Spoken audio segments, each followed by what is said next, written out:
In a world where gaming is everything, welcome to the Extreme Gaming Podcast.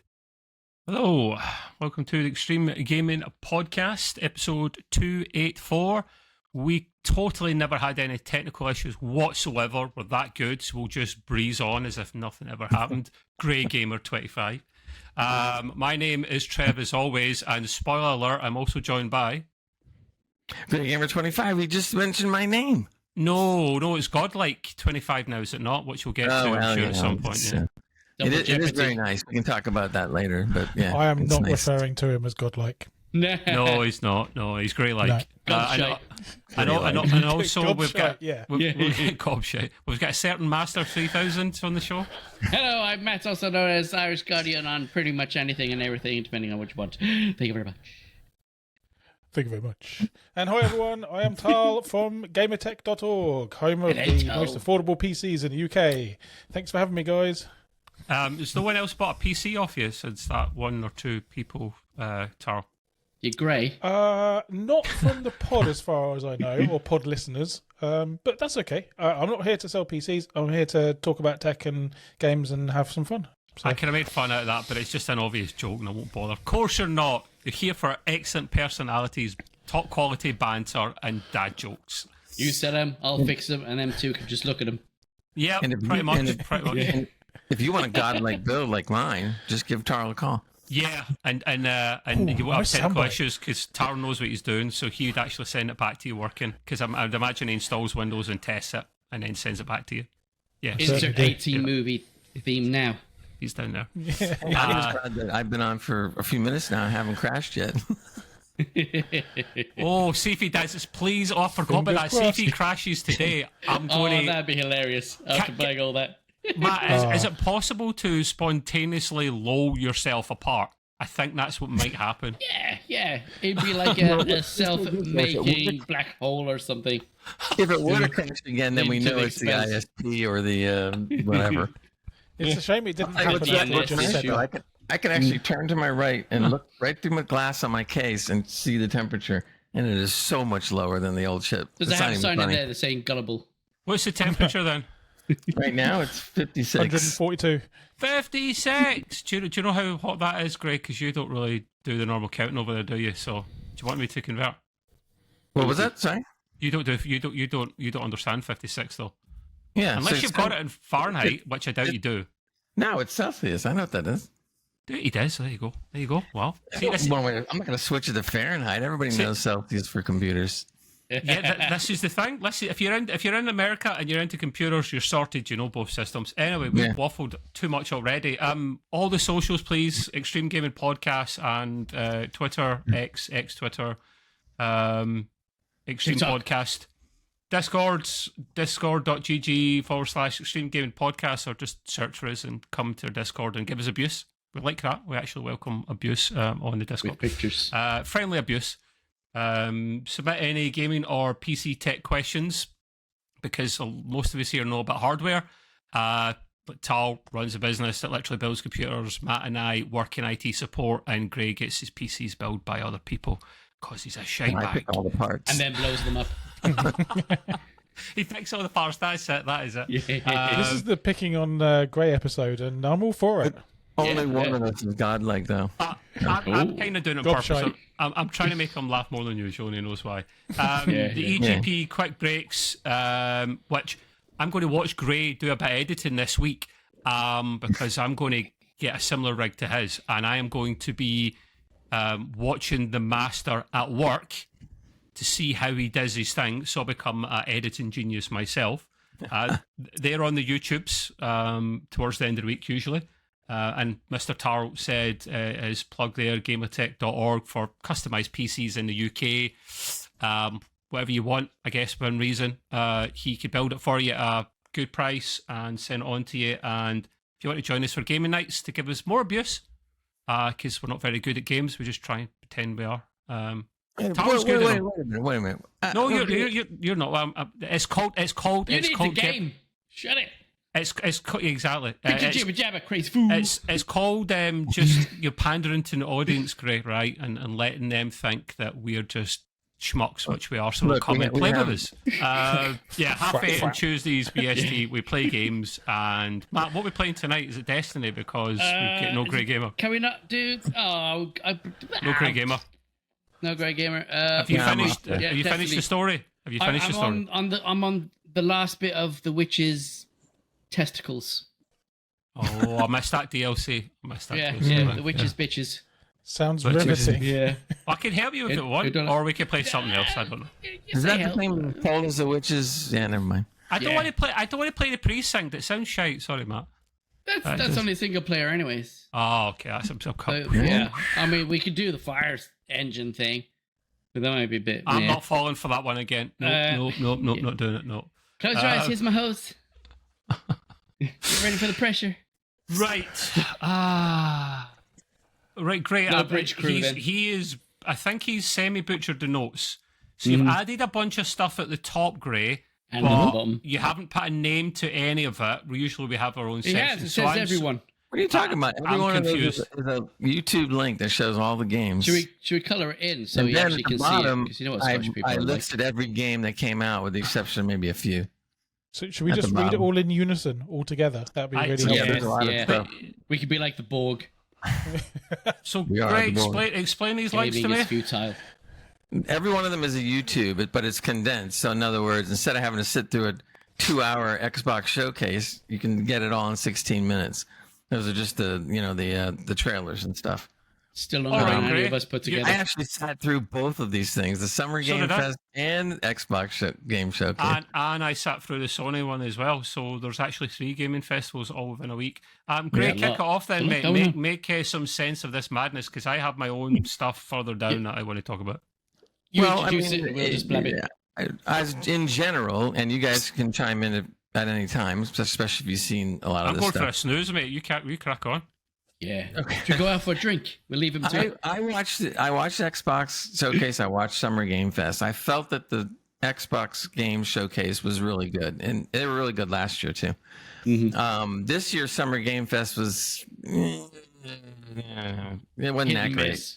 Very much there was a couple things that were good, and the rest of it were just kind of like whatever. Mm-hmm. I was talking to Matt a little bit before we started, and the thing I think that I noticed right away was a lot of the games, and this is a AAA game company's fault, I guess, or whatever, but a lot of the games are all like Dark Souls games. And I'm like, so they started playing these trailers, but they had like 3 trailers in a row of 3 different games. And I swear to you, I thought it was all the same game.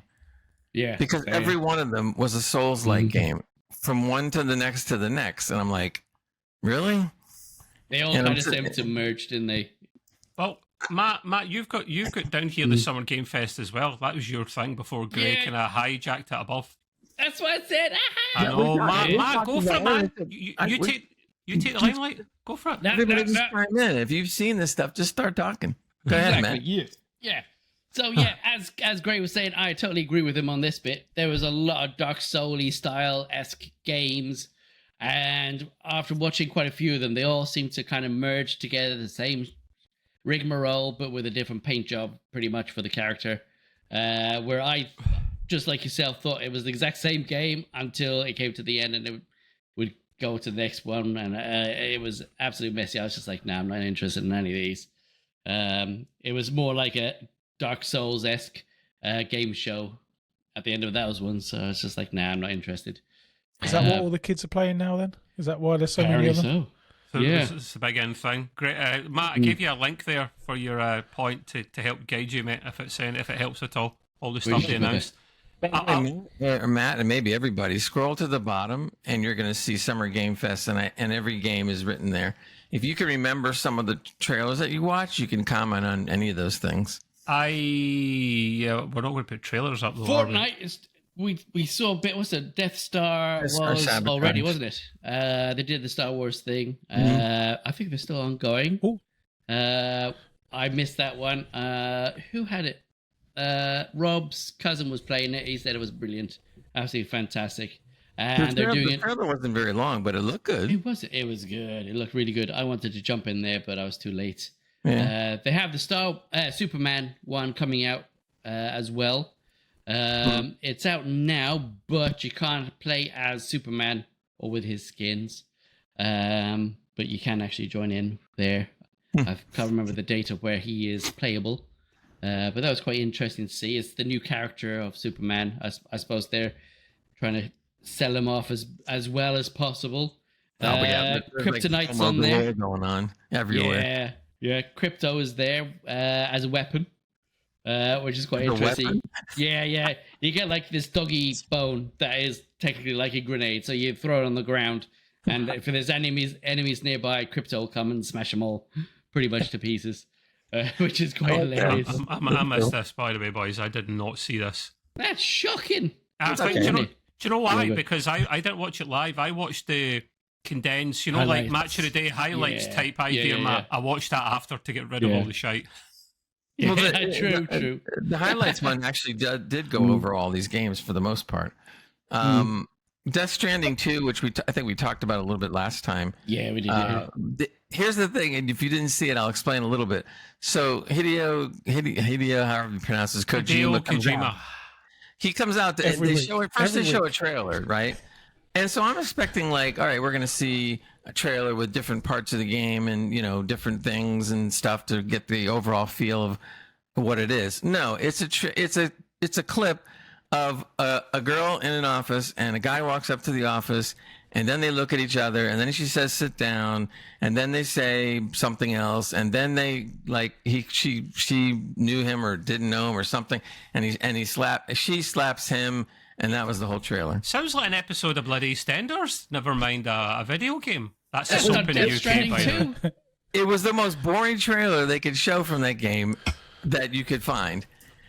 And Hideo's out there going like, "Well, the game is blah, blah, blah, blah." And okay. Listen, there's a game on the list that takes my interest, and I'm not sure if you guys know about it, but it's Chrono Odyssey. Does anyone know about this? Is it a sequel to Chrono Trigger and Chrono Cross? Or Chrono Odyssey, the trailer looked pretty good. I was like impressed what I saw. I hope it's as good as what I saw. But yeah, definitely. I mean, Chrono Trigger's like probably the best game ever made? ? So which one? If this is in like, if this is a sequel, can you turn your volume up a little bit because I can't hear you as well. Me? Everybody else is loud, but oops. How about now? There you go. Is that the Chrono Odyssey, right? Yeah. I haven't seen anything about it. I just saw the name in the list, and I thought, well, that's a trailer, Chrono Trigger. That's the trailer. So for those listening, we're just playing it in the background to give the guys a. I thought it looked interesting. I really want to see what this is going to be about. It looked different, at least somewhat different, anyway. I mean, if you could say it's Souls-like, but it's not really. Doesn't it just look like a Dark Souls game, though? Right. Well, we were saying before, but everybody seems to be taking on this style, or whatever. Are we trying to say this whole kind of more than half of the showcase was, when they talk about the next announcement? So next world premiere announcement, Dark Souls, and then after that, Dark Souls, and then Dark Souls-like, and Seems that way. God, why? Yeah, pretty much. Exactly. To be honest, most of the Summer Game Fest was like that. Unfortunately, there was a few things that were cool. There was a game. I'm going through the list a little bit here, but are you the same link as me, Gray, the Eurogamer one? That I put in Matt's link. Matt's point has got a link embedded into it, and it's in Eurogamer.net, and it's just in a nice. I don't know. Is it chronological order? No, it's not. Yeah, I don't know. There was a game. Well, first of all, if you like Sonic, there's a new Sonic racing game coming out called Cross Worlds. And actually it looked pretty good. And there's going to be different characters in the game, and so forth. So if you really like Sonic, this is one of the newer games of Sonic that looks pretty good, especially a racing game if you like that kind of stuff. You're not telling us every game that was announced, because we would be here for. No, not every game. I'm just throwing over a few that I thought were at least different or something weird or whatever. There's something different about a Sonic that game. You'd love. Oh. What was that, Matt? I'll mention 3 that you'll definitely like. Okay. Resident Evil 9. Requiem. Mm-hmm. Yep, I like that. That was a good one. Look at it. Yeah, that looks pretty sweet. The whole Summer Game Fest, really. They put it at the end. Yeah. As they should. Yep. What other games stood out for you? It did look good. The graphics on it looked good. I like some of the effects that they had of like monsters coming down through the roof, like looked like a snake or something, and then it turned into something else or whatever. It was pretty cool. Bit more intense action with better gripping narrative. It was not too bad, but it's out for next year, February, I think. Was it February 2026? Yeah, I forget. Or just said 26? Yeah, something like that. It is next year, I believe you're right. Other big contenders, Game of Thrones, War for Westeros, which almost looked like a movie. I was like, whoa, are they bringing this back? Because it looked so good graphically. Well, the difference in this one from what I thought was kind of interesting. Real-time strategy. That one is going to be a little different because Jon Snow in the Game of Thrones, I'm not giving anything away, died, right? And then he came back to life. And then he came back to life. Oh my god, I'm only on season 2. In this game, you have a choice of whether you want him to come back to life as a good person, if you want to call it that, or as a see you next Tuesday walker, a White Walker. I thought that was cool. So all of a sudden you see in the trailer here where he dies and then he comes back as a White Walker. I'm going like, what? Whoa. Yeah. So it's kind of like an alternate reality thing. I guess see there it is in the trailer. You see him with the blue eyes, and all of a sudden, oh boy! So I'm curious because I like Game of Thrones a lot, but I'm curious to see what that's all about and whether it's going to be good. Now, some people are going like, "Oh, you can't do that, Jon Snow. He can't be a White Walker." It's a video game. It's not real. Exactly. It doesn't have to go according to the series entirely. We also had Atomic Heart 2, so I didn't play the first one. I believe you did, Matt. I played very little of it. It didn't really interest me at the time. Yeah. It was a great concept, I thought. It was a good concept, but it just wasn't my cup of tea at the time of its release. When that Atomic Heart came out and Matt just kind of pegged it, it didn't get the greatest reviews, and not everybody thought it was a great game, and yet they're doing a second one, and I'm going like, why? Yeah. The second one looks a little bit more interesting. It looks a bit more expensive, but yeah, Oh, who's that chick? Is that like the Golden Surfer or the Iron Man Surfer? Is this like a Fantastic Four crossover? Twins. There's some twins right there. That wow! They're what the hell? Batshit crazy is that? What is this? Did he drink that? Did he eat it? Yeah, you drink it. I guess for those that like the game, having the second one, I suppose you're going to be, have fun. I will say what you might want to pick on next. Is the cube. The cube definitely looked different. I thought this was kind of interesting because the basis of the cube is that you exist on a planet. I don't know if you want to call it that. That's a square. But here's the thing. It's Bizarro World, Gray, from Superman season 2 or 3. But the 3 pieces continue to rotate. So I thought that was pretty cool. So as it's rotating, you have to sit there and work with it and try to get around it while it's moving. Oh, that is cool. Ooh, that's so I thought that was kind of neat. I'm going like, oh, that's different. That's definitely different. It's terrible if your bathroom's on the other side of that one. Yeah, I like what I saw though. So I'm like, this is at least different. At least it's a little more wild. Different. Yeah. So that might be one worth messing with. What kind of game is it? Is it it's a shooter, adventure shooter? I'm trying to figure it out. Yeah, it's a. I don't know. I see it different elements. Oh, there's my granny. There's my granny. Look, there she is. In fact, no, it's Lizzie. It's Lizzie. It's a pissed off Queen Elizabeth II. It is. She's coming back to haunt you. Oh, that stick's going somewhere, boys. You don't want to know about. Yeah, Charles already knows. Yeah, so there's an outfit for you right there. That was a quick one, but hey. But yeah, it looks different. I like the idea of all these things, rotating. If you ever watch Superman and Lois, it's season 2, Bizarro World, which then merged with the normal Earth, and they joined together, and Superman was able to separate with his sheer brute strength, but not actually destroy the planet he was on. Doesn't make sense. It's not supposed to, but it was cool. That's a big one. This is a big one. Marvel Comic Invasion. Even though it's not my cup of tea, people love fighting games. Not mine either. At least they showed. Well, I don't know. I wasn't overly thrilled with it. It just looked too cartoonish and whatever. It is. For me. Yeah, literally is a video game cartoon essentially. Yeah, but, I mean, people love and then that. It gets into what it really is, which is a low res game. Throwback retro. That looks like a Streets of Rage Golden Axe type game. Yeah, that's awesome. It does. Yeah. Yeah, so for people that like this kind of retro stuff, I mean, it obviously would be fun for them. For me, it's not my cup of tea either. So I tell you right now, that She-Hulk would have been a lot cheaper to make than bloody the Marvel one, the live action CGI thing, man. She was a fortune. How do you pronounce that? The one below that says felt mat boxing. Yeah, that one. That was awesome. That was pretty cool. This is what happens end of Sesame Street when you're a bugger. Boys, calm down. I know you're all excited one at a time. This one here, that one here is a big deal. It's not my cup of tea. I didn't know how you pronounce that. Something in Japanese, way of the sword. Thank you, Matt. I never knew you were a brother from another mother.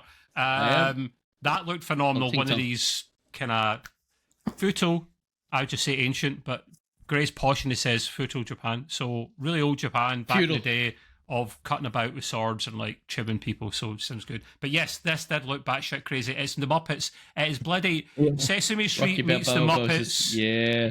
No, it's definitely the Muppets on drugs because that's the only way you can explain it. It is, yeah. And some of these characters look a lot like the Muppet characters. I mean, come on, they're definitely a bit of a ripoff, but on purpose.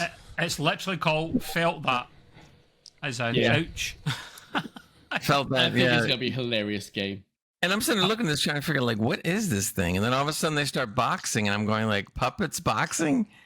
And apparently you get to be the puppet in the game and to do this. And I'm thinking, okay, that's something different. I like that. It'd be much better if it was in VR. I'm sorry, boys. That should be a VR game. I mean, what the hell is Maybe that? It will be eventually. Yeah, maybe. Who knows? Maybe a couple of mods down the road or a little Some of addition. this looks as crazy as a Muppet movie would be. So I'm looking forward to seeing what this is all about. It does look it really looks good. It's different. And it's funny, so that might be, worth it. Arc Raiders looked pretty interesting as well. That was a very good old shooter, but a lot of people were looking forward to this. Trying to speed it up to actually see something. See, that's not gameplay. I'm not interested. That's not gameplay at all. Now, this one here, I want to spend a moment or two talking about. That's going on right now. I'm interested in it because it basically normal peasant edition of the game came out today. If I didn't have 10 million games already to play, I'd be all over this. By the way, I removed it from my wish list. Yeah, I've got a feeling about this one. I think this one's going to be like a bit of a fanfare when it launches, but I think it's going to flop hard after a short amount of time. It will die quickly, won't it? So let me tell you a little something because I checked into this before. They've done the live premiere thing, and now it's 5 days in. People are still playing it. And the reviews on Steam have totally turned 180, and now it's in the very positive. So don't know whether they tweaked whatever they had to tweak, and it's not much better now, but it's getting really good reviews. So I don't know. It looks to me like it doesn't have a lot of longevity in it. So I don't know. Maybe it's a case of the first 10 hours pretty good reviews, but after that, I played the test of it, and I think it kicked me out a few times where you had to start again from the beginning of what I was doing, and I just got fed up of it. It looks like one of those. We played before, Matt. Conan, yeah. It's made by the same people. Yeah, it's made by the same people. It's still got the same climbing techniques. Funcom, right? Yeah. It was okay. I mean, the graphics kind of do look kind of the same-ish, to be honest with you there. I don't know whether it's just because it was an open beta that I was testing that it just looked that way. But yeah, very much very Conan-esque. I was really hyped about it because I love Dune. I love all the books. The films are great. But the more I saw about the game, the less interested I was, I think. Yeah. I don't know. I think, didn't they say it was meant to be a full MMO at first, right? But then it was like, oh, no, actually, we're kind of making it a survival game. And now, like, is it really been confirmed or I'm not sure? Not confirmed. Don't know. But yeah, it's very much more a survival game than it is an MMO. Right, okay. For that, I mean, it's got a good storyline at the beginning when I started doing the playtest. It was quite interesting to do that. This one here, boys, I wouldn't get myself. Nothing against Lego games, but this one seemed really cool. I like this. This is definitely different. Lego Voyagers, you basically work as it's a co-op kind of thing, and you are two individual Lego blocks, or as the Americans seem to say, Legos. It's Lego bricks this or blocks. Looks people, great, dude. You're not it's exactly like Lego Worlds because they had the same on there where you have to where you're a singular person where you have to do the puzzles to move across, build things to get to another area. That's the same kind of game. It's quite fun. Yeah, invite your bro over, have a few drinks, have a few laughs. It looks fun. Yeah, it does look very good, and it forces you to have to figure out how to build things by rolling around or whatever, because a lot of it's based on what you do. Look at that. Elon's getting it all wrong. You need to make your rockets out of Lego. Right? That's why they keep blowing up, Elon, because you're not using Lego, right? This is fair. Anyway. Fair. Or Trump has put the things in there, the wrong pieces. I don't normally go out and get Lego games, but I might pick up this one only because it definitely is different. It's going to be full price though, mate. That'll be at least a £60 game. That's the problem I have with that, and I'm not paying that. Yeah, that's a bit much for that kind of game. Anyway, so much to do. So the next one I won't get because I'm not really into anything Mafia, but I know it's really popular, so I can respect it for what it is, and that's Mafia. I love the Mafia, Old Country. except for the third one. So this is going to be quite interesting what they do with this one. It's a cinematic story, shooter type game. You know, it's mostly built around the story aspect of it. Looks like 50s, kind of maybe 1950s-esque. No, it's actually back in the early 1900s. Yeah. Oh, even older than that. There you go. Well, there you go. The thing about this, though, is that the Old Country focuses on the Sicilian mafia and the Sicilian Wars in the mafia, and those were extremely violent back then. Which mafia are you part of, Greg? Because you're part Italian. So was your family dirty gangsters? Not from Sicily, but from what I was told, I had one or two that were involved in some things. I knew it. These are like the distant uncles or whatever. Yeah, we know you're a criminal, mate. We know where you get some of your video games, and that's all. I'll leave it at that. We know where you got your graphics card from. That's right. Don't disappoint the family and get another one. That's pretty good, man. But you get that lisp out your mouth though. You're struggling. Talk about the family in that way. There's two pairs of socks in my mouth. And they're all from Primark, okay? Don't ever take piss at the family. You'll be sleeping with the fishes if you don't go to the mattresses. Great, you're decent. You're a 6 out of 10. Matt's at 8 or 9 out of 10. Sorry, that was pretty phenomenal, man. That was pretty phenomenal. Right. Wait. Tarl, I want to see Tarl do it. Go ahead, Tarl. Try it. No. Feel the power. No. Tara and I have more sense. We're not making mugs of ourselves. I've seen if there's anything else that sticks out. Stop me. Code Vein 2. There's a lot of shit. Jurassic World Evolution 3. I don't see how you can make 3 versions of the same game because you can change very little. The is the same. It's basically theme park world or roller coaster tycoon, but with dinosaurs. Essentially. Build your own rope. By the way, there's 2 games again that are Souls-like, and you don't have to show them, but one of them was called Wu Chang Fallen Feathers, and the very next one was called Wu Tang Rise of the Deceiver. Wu Tang's back, baby. Wu Chang. I'm like, oh, wait a minute. This is one you'd love. I forgot about that. VR. Yeah, I forgot about that. It's not voiced by what's his name, Reynolds. No, it's not voiced by Reynolds. It's not voiced by Reynolds. I might have to get that. I missed this. See, they missed this out of the highlights. Yeah. See, great. If you got your thing out of the box, you can play this. It's voiced by the Doogie Howser guy. I forgot his name. Neil Patrick Harris. Yeah. Neil Patrick Harris does the voice of Deadpool. Oh, he was in Doctor Who as a bad guy. Very good one. He does a pretty good job from what I saw in this trailer, but this looks pretty cool. VR. I gotta pop my helmet on for this one. What was that game with the kind of running on the walls? It looks a bit like that. Yeah, and obviously the parkour game.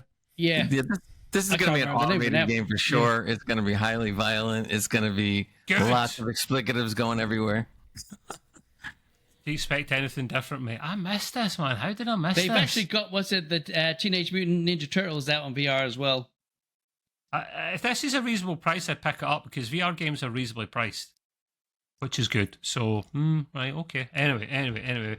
Dying Light the Beast. I don't know if this is a separate game or it's DLC because how have they made a brand new whole Dying Light game again? Like the last one I felt was only out two or three years ago. Unless they're recycling a lot of assets.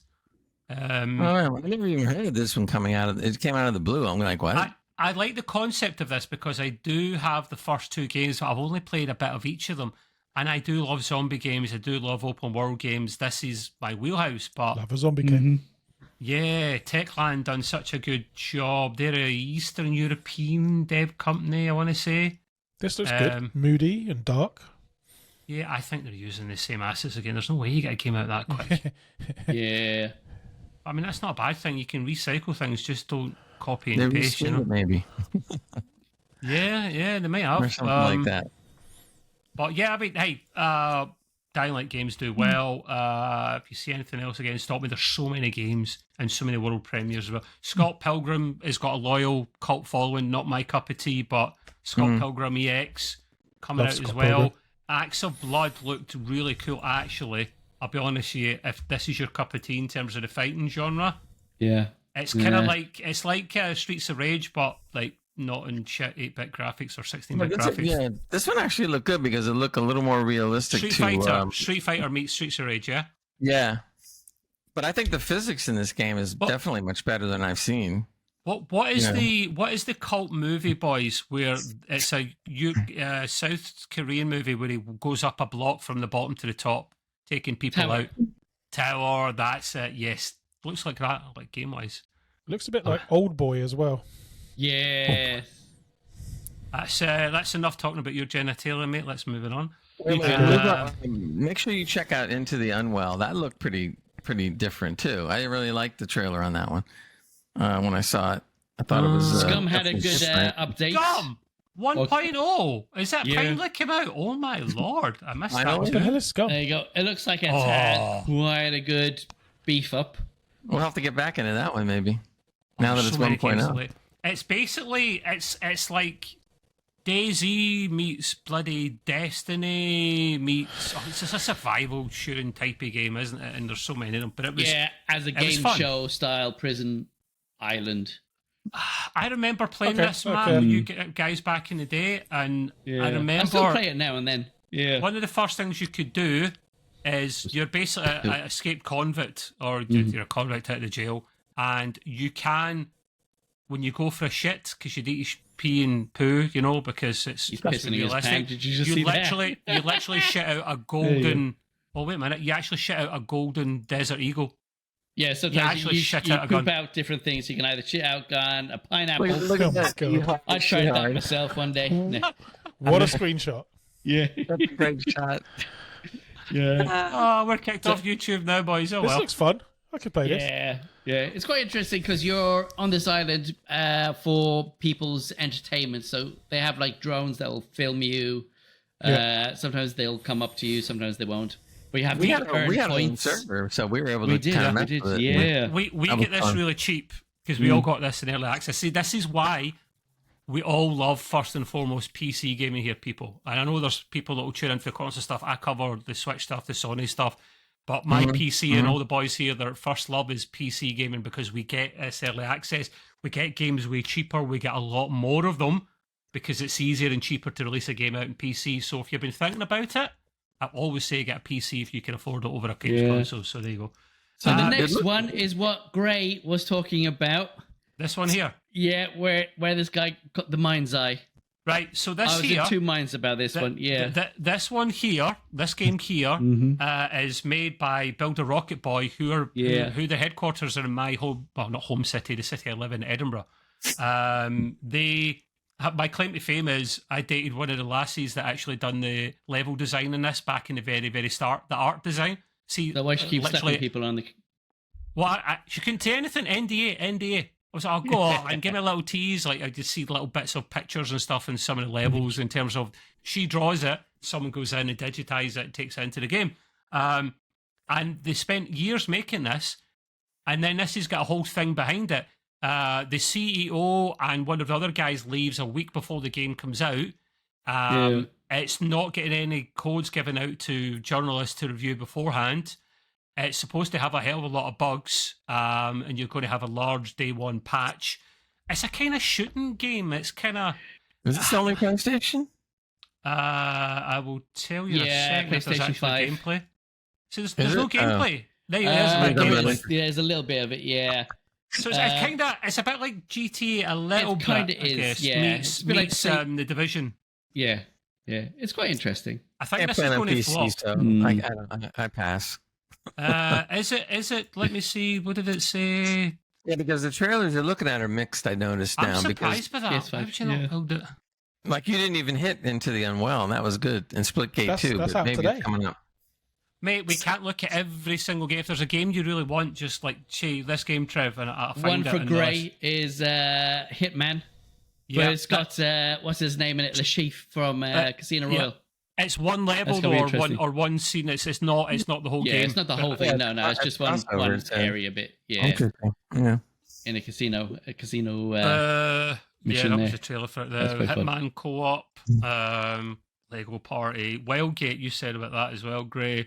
No, Splitgate too is one I was talking about. Oh, okay. I heard Gate, and Yeah. That's here, by the way. Thriller. Actually, I've seen the trailer, and it looks kind of good. It's really weird, but it looks good. This allowed to be showed on YouTube? This is gory, man. It is. This is bloody creepy. Gory. Yeah. I mean, look! I swear to God, like some of my ex-girlfriends are in here. There's some absolutely growlers in this, man. Jesus Christ, there she is. Coming out of the walls. Yeah, there's Matt. There's Matt after he's been out the sauce. There he is. That's great game up. That's great game up. It looks different though. I like it. The graphics are good. It's a little bit different. It's like Resident Evil, but scarier. It's like Resident Evil versus Silent Hill or something crossover. Wow. It's like they said in the South Park movie, guys. Horrific and deplorable violence is fine as long as there's no swearing or sex. Look at this. What you do afterwards is none of our business. It's your business, exactly. This looked bonkers, man. This would be great fun if it's reasonably priced, but I wonder if it's going to be co-op. If it's co-op, that'd be fun too. Mm-hmm. Oh no! Don't don't show that. I don't know. Is it on all platforms? That's the thing. Oh, literally, you were kicking babies away, man. Kick the baby! Don't kick the baby! Kick the baby. If this site has all the trailers, just keep scrolling. We're bound to hit the ones we were talking about. Yeah, we will. Well, Street Fighter 6, this was weird, man. Dressing up as different characters. I don't like fighting games, but I love the lore behind Street Fighter, like the movies and all that stuff. Last Flag, Wu-Chan, Fallen Feathers. I was talking about before. Another Souls, like, Wu-Tang, Rise of the Receiver. If there's anyone you want me to play, I can do. Into Unwell. There's a split. There you go. Into the Unwell. Play that one. That one's bonkers. I like what I saw on that one. I might want to mess with it. It looked definitely different and odd. I'm trying to speed it up to actually see something. Yeah, it's almost like taking the old animated cartoons and making them really, really nuts. This reminds me of it. Old Microsoft games, Day of the Tentacle. Yeah, I was just thinking Day of the Tentacle. Exactly. That was one of my first PC games, mate. Yeah, me too. I like it. It just definitely looks bonkers. There's barely any gameplay though, Gray. That's a little bit. No, they have gameplay. Then again, all this right here is gameplay. Gray, you don't like animated or 8-bit or 16-bit, so this is animated. This is not 8-bit. This is animated. This is pretty fun. Yeah. This looks like a lot of fun. It looks like very off the wall different. So. It has shades of like the old animated. Oh God, what was the name of that? Animaniacs. If you guys have seen that. Splitgate 2. I don't know. It looks kind of neat, but I wasn't really all that thrilled with Splitgate 1. So I don't know. This looks like Apex Legends. Yeah, it really does, mate. It's a live service game that there's too many of them. Not for me. The reason why this one's different is that it's a game that's made up of a lot of portals. But boys, sorry, Gray, you cut off Mr. Taro there. We need to try and be nicer and fair at each other. What are you saying, Taro? This looks like a complete rip-off of Apex Legends, if I'm honest. How do they get away with this? Yeah, I know, mate. There's nothing original anymore. Nope. Hollywood's the same as the video game producers and whatnot. Yeah, of course, it's all the same. Oh, here we go. Yes. 100. We're not watching all this. Let me if I can skip it up a little bit. Yeah, this is so Resident Evil 9 Requiem, and I mean it looks stunning. Their engine looks stunning. I love the Resident Evil games. It's my level I can't go any scarier than Resident Evil. That's about as scary as I can go because I'm a shite bag, and I admit it. And I'm man enough to admit I am scared. But we all love Resident Evil games here, boys. I'll only play this game when the mods come out. Oh, for fuck's sake, Clay, man. What you like? Just play something vanilla, you boring person that you are. The mods are just really interesting, if you know what I mean. So this here, like, story-wise, I think this girl's, like, connected to one of the original characters because this is the precinct, I think, from the first game.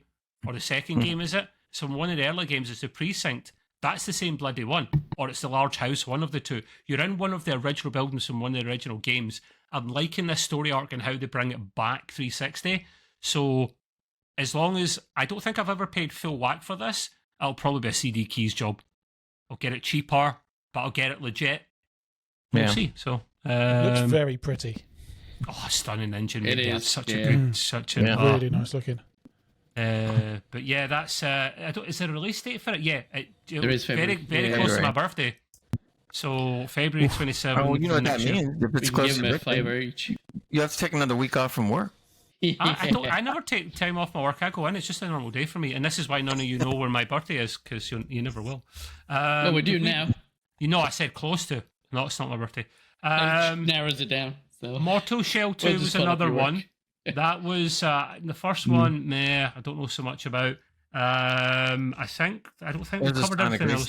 We talked about End of Abyss. Mouse PI for hire, not my cup of tea. It's like Cup. What was that? Cup Disney game? Style Cup. Yeah. Cuphead. It's just called Cup. Cuphead. Cuphead. That's it. Yeah. If that's your thing, it's not my thing, but I can appreciate it from afar. Troy Baker is Jack Pepper. He's he's a famous video game voice actor, so he's in that. Right. Guys, that was a hell of a lot of information, but we knew that would be the case. There's one that's quite interesting. Just one more, because it's so different. Right. Out of Words, which is a handcrafted stop-motion art style made into a game. Yeah. Right. Which looks interesting. Outer Worlds? Outer Worlds, Outer Words. Oh, okay, yeah. Not to be confused, Outer Worlds. Sorry, mate. Do you mind covering the Expanse? Because I'm excited to learn about that as well. So the Expanse. This was a game that was I wasn't expecting this at all. I'm not even sure how I found out about it. I think I was just looking at YouTube and I saw something pop up that said The Expanse. Now, The Expanse was a TV series, sci-fi, for 6 years. It's probably one of the best sci-fi shows ever made. Right up there with Star Trek and a couple other ones. Top five at least. Some people even like it the best. It was really, really good. So I see this thing pop up that says The Expanse. I'm going like, wait a minute. I followed a lot of the news to see whether Expanse is ever going to come back again. And I didn't read anything about this. And then I look at it and I go like, it's a game. And I'm going like, a game? How did this one get by us? So out of nowhere, it's called Osiris Reborn. And I started looking at the trailer. I mean, the trailer they showed. It really looked good. It looked just like an episode from The Expanse. I mean, the way they were doing it. The cinematic looks wonderful, but they do have some gameplay towards the end of the trailer that looks really good too. But they started really getting back into the series. From what I could tell, and looking at the game, it looks like they're taking a lot of time and effort into writing something good. Because that was one of the strong points about the Expanse TV show. The writing, directing, acting was like superb. So the game has a lot to live up to. If the game can't live up to that quality, it's not gonna make it, as far as I'm concerned. But from what we're looking at here and from what I've seen, and I also watched the developer interview, it really does look good. If it can look this good and play this good, I'm ready, man. I'm already in deep, and I'm taking a chance. But I bought the Miller's pack, which is one of the founder packs, that Owlcat Games were selling in advance. And I get all kinds of interesting goodies, and my name will be on the credits and all this stuff, which is all cool. And I get other stuff too. But I want to support these guys, because if this is going to be as good as we're thinking or we're seeing, then I definitely would want to support these guys and have them keep it going. This scene is excellent here, where they're on the roof and they're shooting, and they make a comment never look up. Comment to gamers like us, where they're going like, nobody ever looks up at the roof. Yeah, I do. That's why I always end up going down cliffs. So it really does look interesting. It's I don't know exactly where in the timeline this is taking place. They talk about that, Gray. They talk about that. It was maybe something like between season 3 and 4. Maybe if you watch Cole Carnage, the YouTuber and Twitch streamer, if you watch his review or basically just interview he does with the lead guys of Owlcat Studios, then or whatever they're called, Owl Studios, then you'll find out more information about it. It's pretty good. Well, the cool thing about this, couple of cool things, is besides how well it looks, you're going to have the proto-molecule involved again, which, again, if you've seen the series, was a big deal going through the whole thing. The other thing that I didn't expect at all, or I was hoping, but I wasn't, there are going to be some characters from the original TV series that are going to be replaying their role, as well as the real voice actors, the real voices. So I'm like, ooh, cool. So I'm kind of wondering who is it that's coming back, and stuff. So it could be any of the guys or girls, in the thing. So I'm like really jazzed about that. I'm going, now that's cool. That'd be kind of neat. And even the look of the proto-molecule looks exactly like out of the TV show. So you're already starting to get kind of like, oh wow, this is gonna be cool. This is gameplay now towards the end. Yeah. And I was looking at this going like, okay, now we're talking, and it looks pretty good. So I'm really hoping that there's no date on this yet. That's what concerns me, Gray. If it's out by the end of next year, then that's a small victory. That's what I'm hoping for. Because if they haven't even added, like they've got to polish this off, and they've got to add things like your name to credits, which I know is a quick job to do, but the game is not finished. So it might be a while still. I'm hoping it's not too long, but I'm hoping it's the end of the year. That would be kind of cool, or beginning of next. But it was just wonderful that I read that, because I was just like, all right, now we're kind of talking here. Anyway, I mentioned Dune Awakening, but we kind of talked about that a little bit, so we'll see where that goes. But all I can say is that now it seems to be in the very positive range. Now, whether it stays there, I don't know. Who knows? But we'll see. We'll see what goes on. Anyway, that's it for a game that was not neither showcased and just came out of left field. So, which is great. True, actually, it wasn't part of any showcase yet. It was still a massive deal because I can only speak for Gray and I, but we are massive fans of this TV show, mainly because we love. Me too. There you go. I think we'll get 4 fans here. I love it because I think it. I've not read the books because I'm a dum-dum and I can't read. No, I much prefer visual media. I love the fact that it's realistic, as realism could get for something like this. I can see the human race being like that in a few hundred years, potentially. It's achievable, believable tech where we're around the solar system. But war's still a thing, because we're always still a thing, because human beings are dumb and that's what they do. But it's a great story. If you've never watched Expanse, watch it. They done 5, 6 seasons. 5 seasons, Gray? 6. And there's rumours it might be coming back again, but who knows? The rumours been coming out like so often. I don't believe them anymore. Yeah, the ending was not great. I think because I think didn't they get like semi-cancelled, and then it was moved to another channel or something? It happened around the 3rd season or 4th season. It moved over to Amazon. But it didn't suffer at all. In fact, it actually got that much better, or whatever. And the last season was a great season. It ended properly, and you wanted it to go on, but that was it. The rumors we keep hearing is that not that they're going to go back to that series, but they're saying either following a storyline that happens before, after, or somewhere else, because this game is happening somewhere else within the timeline of the show. Yeah. But it's a big universe that they created, and that's what they're thinking, about or whatever. I'm just really curious as to who they got to come back as their character, because that's a few bucks to have these people come back. So I'm kind of wondering whether it's going to be any of the mainline people, or is it going to be somebody that just popped up on the show for an episode or 2? I would hope not. I mean, I would hope it would be like some of the people we are used to. Somebody who was in the first series who's disappeared. Yeah, exactly. Just like who? Yeah. Well, Miller was the detective guy who popped up in the first season. He was like disappeared for a while, but it was all part of the story.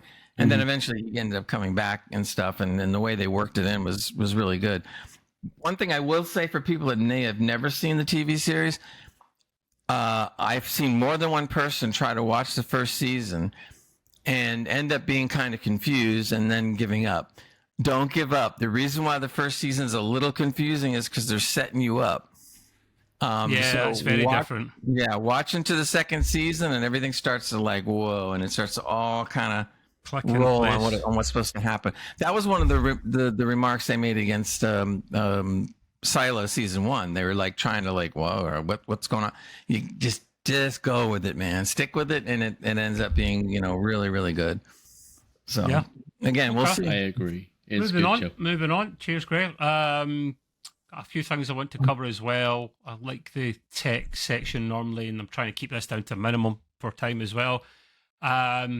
Muggins here was in London for work last week. Couldn't see Matt. He accused me of doing inappropriate things to myself instead of going to meet him for a pint. Little did he know that I was absolutely wrecked because I was up late night queuing.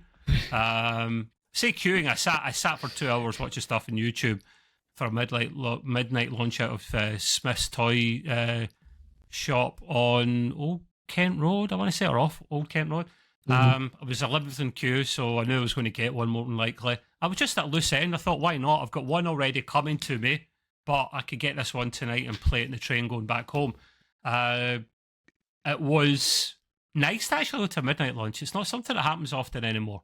And I felt a little bit like a big kid. I mean, I am a big kid, but I definitely generally felt like a kid for a little bit. It was nice to actually see the excitement. We didn't do that thing you guys do in the States, Gray, where the first person that comes out of the store like kind of puts it up and everyone cheers and there's handshakes, woo, run about. We were all just people start punching each other. We're too proud to be British. Let's just grab one and run quick before someone mugs us because it is London and steals it off us. So, sorry, London folk, but you know it's true. But yeah, Coco, shut up. I like to wind Gray off every time the dog kicks off. I went in there and I just got myself a launch model with the game as well. Not Super Mario Kart World even, and I picked it up here. I've done a quick unboxing as well. Where's it got a scratch on it? What's beautiful? John, Trev, you got a Switch too? Yeah. The day after you did your unboxing, so my son you got talking his. about it now. What are you saying, Greg? I said the day after you did your unboxing, my son's arrived here. Excellent. Does he enjoy it? Oh yeah, he's been playing it ever since the box opened. So yeah. How is it, Trev? Is it good? I do like it. It's just an improved Switch One. That's all I wanted. I didn't want them to actually try and reinvent the wheel. Saying that, they went from the Wii to the Wii U, and that was a disaster. And that was just building on what the Wii done, so it could have ended in tears. But I wanted it to play in higher resolution. I wanted it to play Tears of the Kingdom at higher than not even 1080p, 30 FPS. I'd very rarely ever play it on the go. I play it docked because you get more bang for your buck, especially in the Switch 2. And I have it in my little gaming cube section thing in the corner, pun not intended. And I just want to play Zelda at higher res. The disappointing thing is, while it looks better and the FPS is higher, Tears of the Kingdom is still only 1440p. And it's 60 FPS rather than 30. But where's this DLSS coming into play? I'm not seeing Nintendo using this yet. This is going to be third-party developers. You should be using that Nintendo DLSS to push it from whatever its native 900-odd-p up to 4K or close to 4K. Why are we not using that? Come on, guys. But still, 1440p looks a lot nicer. It's HDR. It's got HDR enabled. And it's just fun.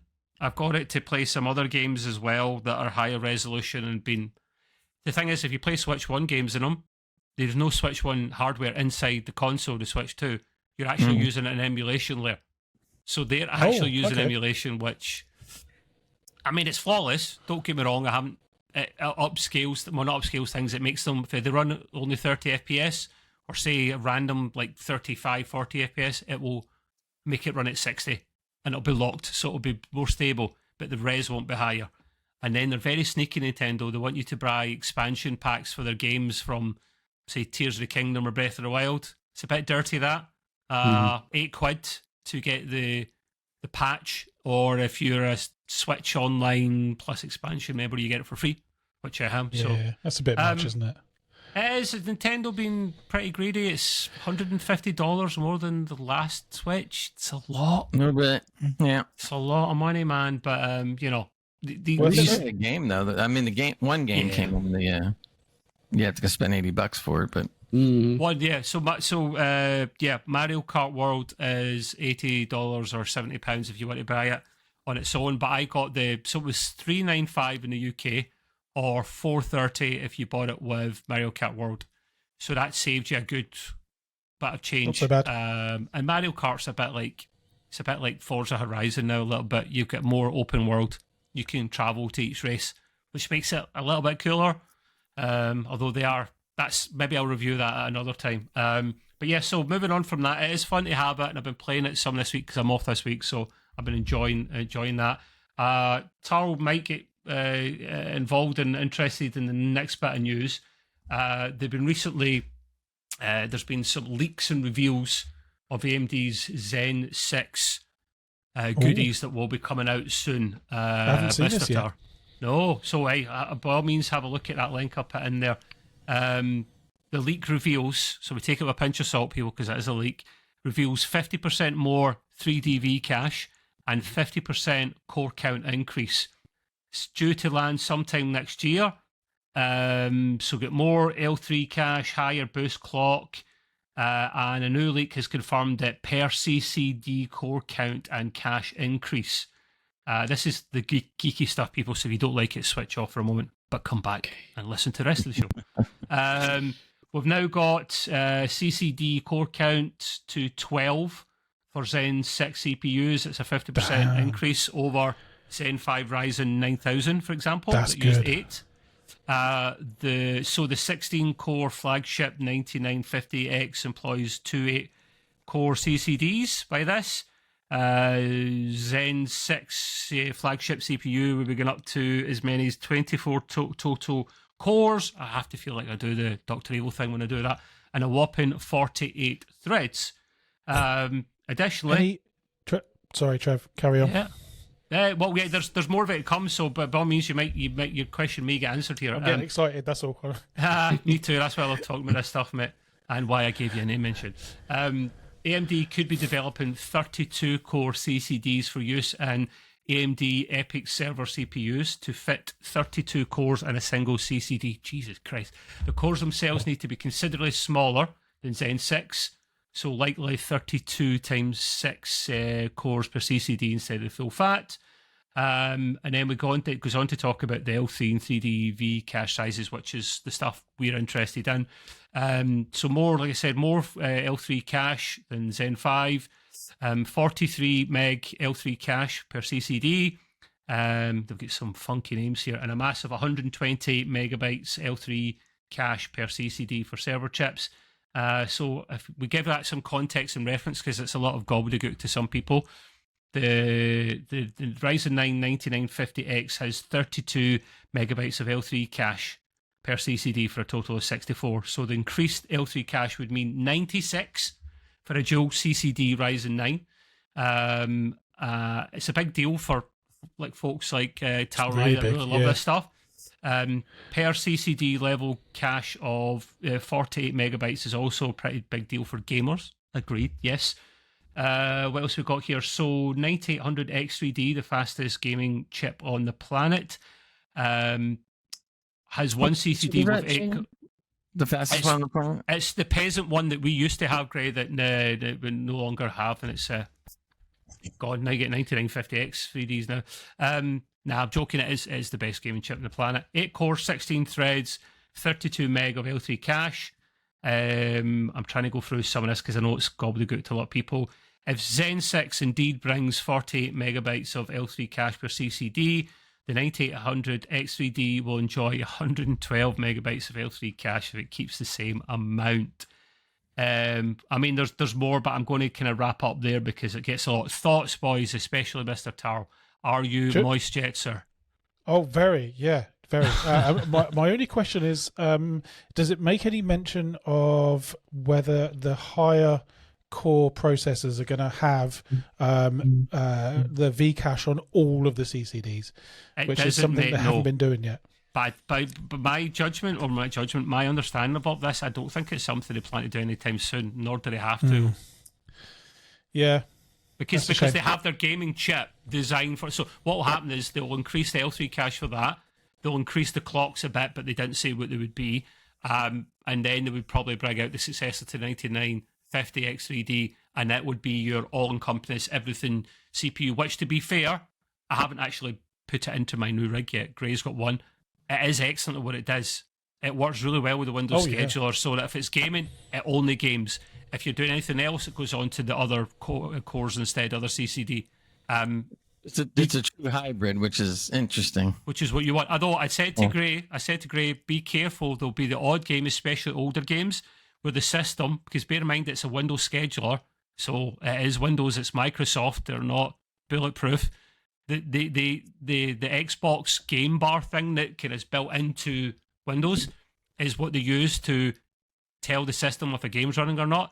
That will not pick up every single game, Gray, which is not it's not a big deal if the odd one comes up. Add the games to that game bar. Took the words out of my mouth, man. I literally took the words out of my mouth. So yeah, the odd one that doesn't make it, especially an older game, you just go Xbox game bar and you add it in manually and boom.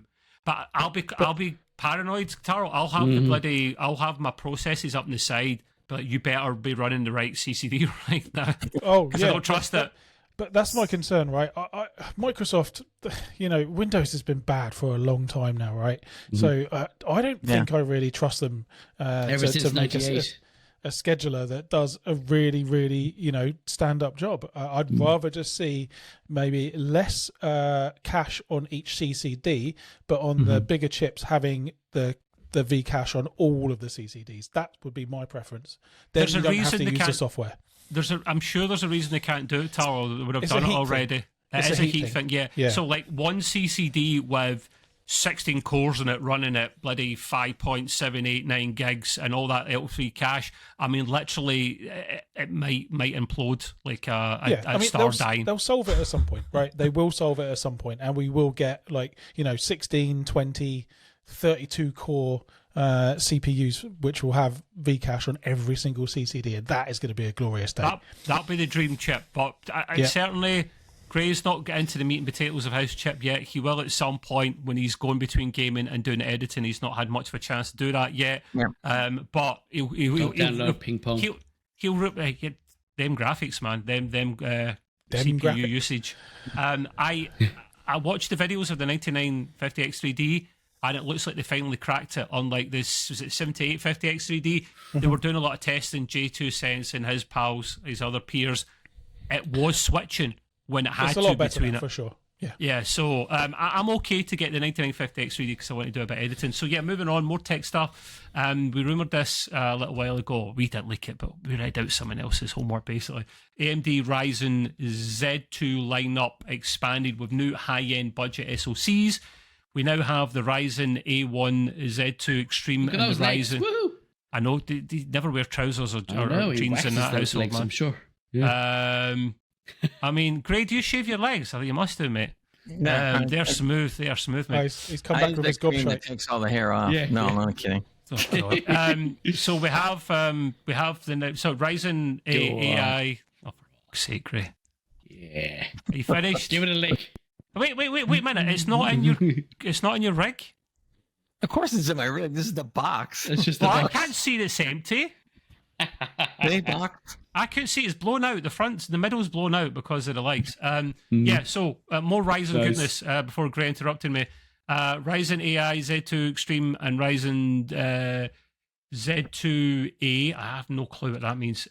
But yeah, I'm going to actually really quickly. This is cool because I love tech, although I don't play games in the Go, so maybe I'm actually just being an absolute utter hypocrite here. So this touches into the Xbox Ally handheld stuff that they revealed because this is essentially what they're using.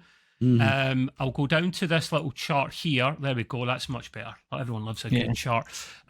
So the The Billy Big Balls edition, as Trev's now dubbing it, is the AMD Ryzen AI Z2 Extreme. You notice there's two Z2 Extremes there. The AI one is just going to be using these AI tops so that you'll get better machine learning, better upscaling, that kind of thing, which is very important for handhelds because we know they've got a small power envelope to play in, and you see its power levels, 13 to 35 watts. Wow, is nothing. That's so low.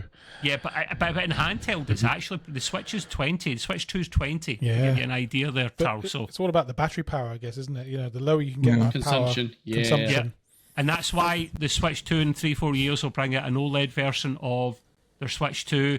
They'll bring out, and instead of an 8 nanometer process chip, they'll bring out a 5 or a 4, but they won't increase the performance. It'll just be more efficient, so the battery will last longer.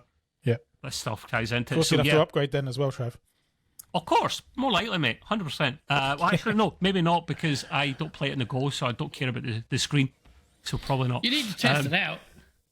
Of course, I'm up for testing. I'm up for testing and sending it back to doing a Amazon job, Matt, where I send it back within a month. So yeah, True. The thing about this is come to my place instead. They don't increase the clocks, and they don't have clocks and speeds and whatnot here. It was never a thing with these chips. It was more about efficiency. So I just expect it to last longer and be a little bit more powerful.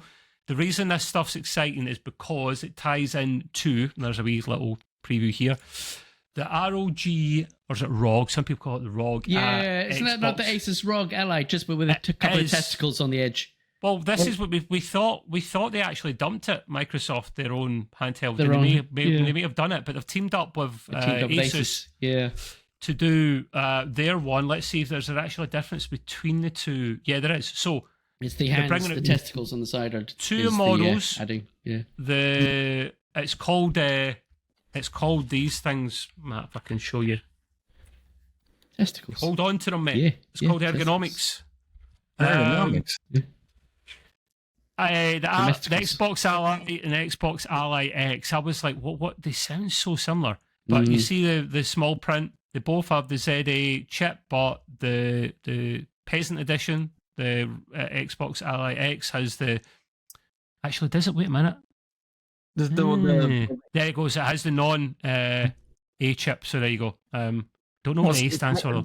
The Ally X is more RAM and it's a larger hard drive. Yeah, but the processor, mate, there is a difference. That's the key thing. Processing. Yeah. Don't know what the A is for, though. I'm not going to lie. In fact, it probably is the AI element because it seems to be missing. They just seem to be missing an I from AI. More RAM, more storage. The display looks exactly the same. So it's mostly the chip and a couple of things like the RAM and storage and whatnot. Weight as well. So battery's a little bit bigger. So going to these testicles he's talking about, because Matt's obsessed with testicles. What can we say? I'm not playing all that, but yeah, these are cool. These things. It's the ultimate way to game on the go, because the thing about this is this will have all of the platforms on it. You could play it. It's Windows. It basically is Windows running on that. But before you go shock horror, no way, Windows. The Xbox team were able to literally take Windows and customize it the way they wanted. It doesn't boot into Windows. It's literally gets so much stripped out, Tarl, that it is literally the way that it should be designed for on the go. You can play your games on the go. You can play your Steam. You can play Epic. You can play GOG. There is concerns that you'll be able to play Sony games on it, and Sony are shitting themselves. I don't know why, the details behind that one there. They'll probably find a way to block that. But the handhelds look pretty good. I don't know why you make fun of them. Why you make fun of them, Matt? I don't understand. No, it's not. It's because I always thought they'd come up with their own machine rather than going to Asus ROG and going. They may still though, but that's the rumors that they dropped it. I don't think they have, mate. Yeah, but I think they're thinking, with this one, it's backwards compatibility is pretty epic. It's on the go for every sort of Xbox game and Windows game going. Any PC game, essentially. Any PC game, any console for Xbox. Yeah. They're inclusive everywhere, and I think they're pushing that real big, which what they were saying on the show with the ladyship. They constantly talked about Xbox everywhere, and that's it. Xbox everywhere. Yeah. That was their main gig thing. But they said that everything's going to be seamless between your Xbox console and your PC. You just pick up one wherever you leave off, go back, go to the PC, pick it up from there. Yeah. So I tell you, it better work as good as they say, because they could look really dumb. Yeah, Steam Deck tried that. Look what happened. Half of the games couldn't really work properly with it. Exactly. So. It is very well customized now. There's not many things. They've done a good job, Valve, to be fair. Kudos to them, yeah. This is the ultimate gaming rig. The last ROG Ally handset was $800. So, I mean, this scary how much this is going to... Why do you pay more for less? Just because you can play the go? It's portability, isn't it? Go wherever you want with that. But Matt, it's a lot more for a lot less. It's not just a bit more for a little bit less. It's like going to Tesco Extra. You got to pay that little extra just because it's around the corner. No, mate, nah. Waitrose. It's Waitrose more than anything. Yeah, it's paying for convenience, aren't you? So I paused it for those that are listening. I paused it literally on a picture of the main software they use. This is Windows. It doesn't look like it. It's Windows running in the background, but they've customized it to have a gaming version of Windows. You can change Windows to boot on certain things. We do that with our Teams meeting group things. Yeah, but I mean, apparently I heard that this is the first time that Microsoft has allowed a third party to hook into Windows to this level and change it to this level. Yeah, and so chunky. Yeah. Look how chunky it looks, mate. Oof! Look at that. My boss used to have the old ROG Ally, and he sold it not fairly recently, probably last year. The whole thing, too, from a marketing aspect, is the cross promotion. You're talking about Asus ROG, then you got Xbox, then you're talking about Microsoft, then you're talking about AMD chips. I mean, it's good for everybody to have a cross marketing campaign. So it's not just because they wanted to get into a partnership. That is part of the reason, because they can share the cost. Yeah. But the other reason is that you can throw these names around, and it's just like, oh wow, man. Yeah. Listen, I won't play it, but I still love to see new tech anyway, even if I don't play it. It's just what's possible on the go. The last thing I've got on my docket, really quickly, just when you thought you didn't get enough FPS out your monitor, don't worry. You can literally buy a graphics card. It doesn't exist yet, so you could power a first ever 720 hertz gaming monitor has been teased. It's going to be a WOLED 1440p gaming monitor that operates in the 540 to 720 hertz range. Now here's where it gets a bit shit, because it literally is designed for the Counter-Strike people of the world. It's got offers 335 nits of brightness in SDR mode. That is shit. That is awful. By the way, it really is. And you need even more, way more nits than that to get HDR. HDR is supposed to start at 400. And even then, you want a lot more than that. So now, this is the thing. It was SDC. It's a Chinese manufacturer. I've never heard of them, boys. Not going to pretend I do. But it does say, right enough here, because it's Chinese converted to English, and I only see the English, so I have no direct translation. It does say 1500 nits here, so maybe they can actually make it go a lot higher in HDR. I'm not really sure. What else have we got? It's interesting. DisplayPort 1.4, HDMI 2.1, 0.03 milliseconds latency. It's a 26.5 inch 1440p, and it is an LG panel they're using. So that'll be good quality. It's 4th gen OLED. So why are they not 4K though? They're only pushing 14. Because 1440p is probably one of the more famous resolutions for PC gamers. Yeah, I know 1080p still takes it, but when I speak to you, boy, Gray, you're 1440p. Tar, what you? Are you 1440? Yeah. I mean, listen, I'm not going to knock it. But Matt and I think you're peasants because we game in 4K. So sorry. The thing is, though, guys, this is clearly an esports monitor, right? 720 hertz. That is an esports monitor through and through. And what tends to happen is when you've got one feature that's like so turbocharged, you have to probably sacrifice quite a lot of other stuff. So the HDR probably isn't great. The response time's probably not great, but esports people, they're going to go wild for that kind of refresh rate. But did you not see the video that Linus Tech Tips done? Like, how much can the human eye actually see and what you can get out of it as a benefit? And I think I call bullshit on anyone that can actually say, 720, that'll help me. I call bullshit on it. I do. Prove it to me otherwise.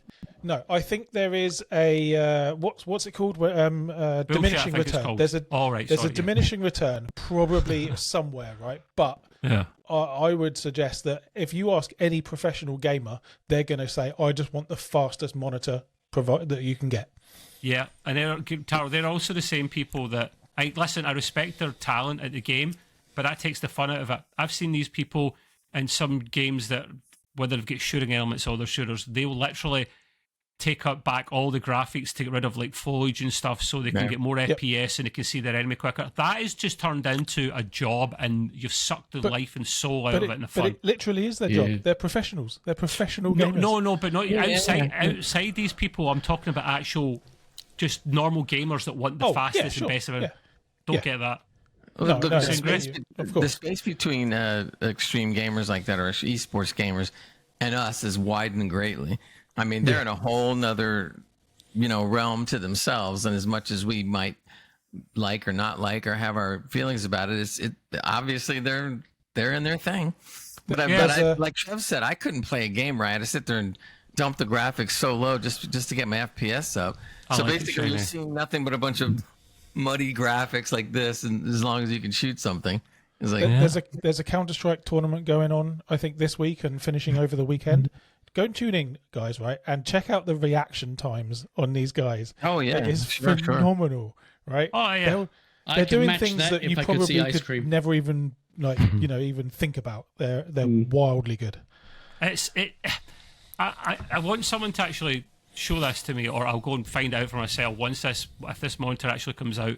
If you've got a 5090 in there and you play a game that's 1080p, are we actually going to actually get enough frames to match that? Probably in something like Counter-Strike, an older game, you probably would. There won't be many games. That's the thing. I think I'm with you boys. On esports mode on Fortnite, you'll be able to do that as well. Oh, yeah? Okay. I mean, I can get like 500-600 frames on my card, and it's AMD 7900X TX. So a 5090, easy. Okay. Well, speaking of hardware, Taro, that leads us on to your section there, my man. You may as well crack on with the old hardware theme. Thank you, sirs. So, everyone knows how we all feel about NVIDIA and their iron grip control of the GPU market, right? I think probably everyone has a not so positive feeling on that.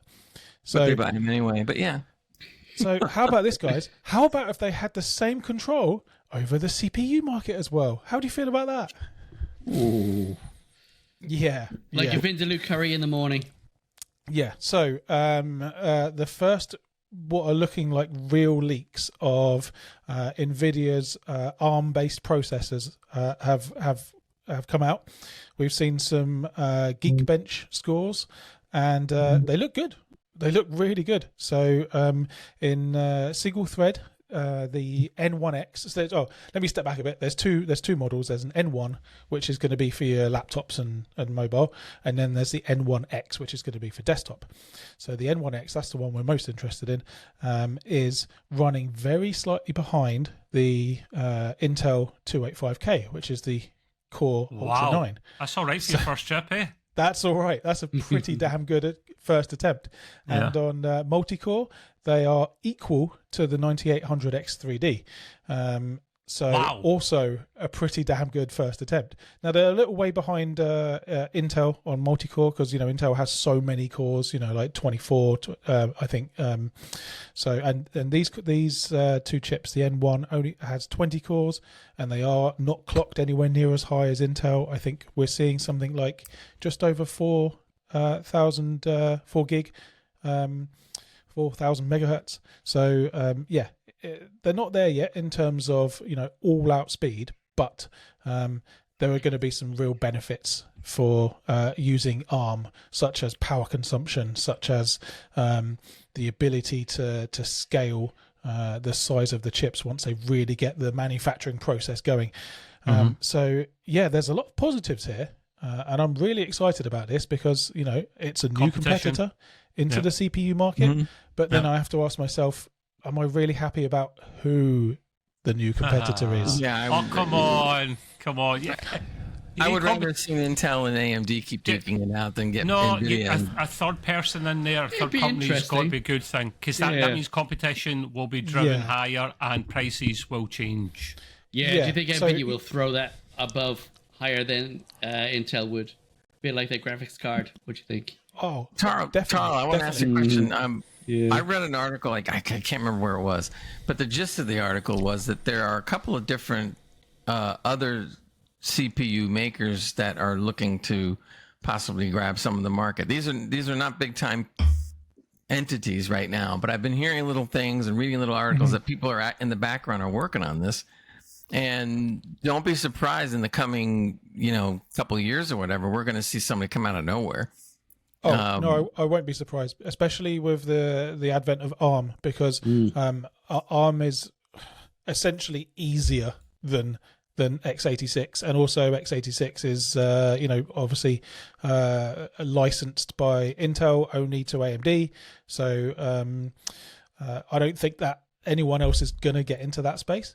But now that people are going to be NVIDIA is potentially going to be competing with ARM, that could open up a very, very big market indeed, especially on the laptops, right? So if you've got these new laptops with processors that are almost as good but have twice as much battery life, 3 times as much battery life, that is going to be a game changer. That would be good. So, Tar, did they actually buy a laptop then? Did they buy a company that do this? Did they design their own CPUs themselves? Like, where did this come from? No, they're partnering with I forget their name. MediaTek. That's who it is. Oh. They're partnering with MediaTek, and I think we touched on it. I don't know, a couple of months ago.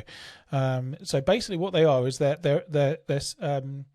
SoCs. So they're a full package built on a chip.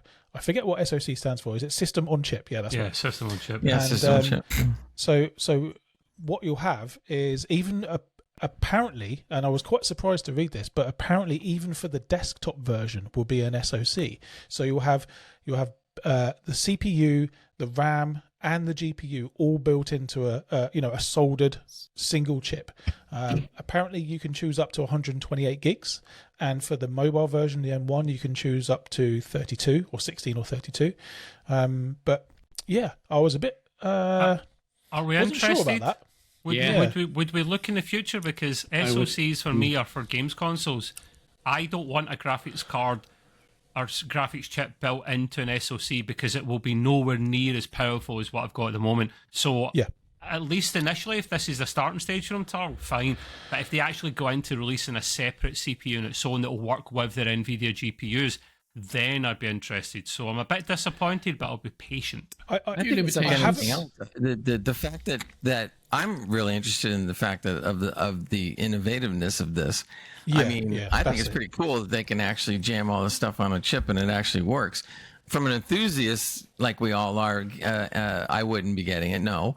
But I still, want to be able to upgrade things, right? So I'm going to tell you something else. That you just reminded me of this. This is not something that we would go out and buy, but one of the biggest growing markets that I've seen has been the mini PCs. Yep. And because of the ARM technology and so forth, and just things getting smaller overall, I have 3 friends or acquaintances that I have now. No, was it 3? No, it's 4. My son is the 4th one.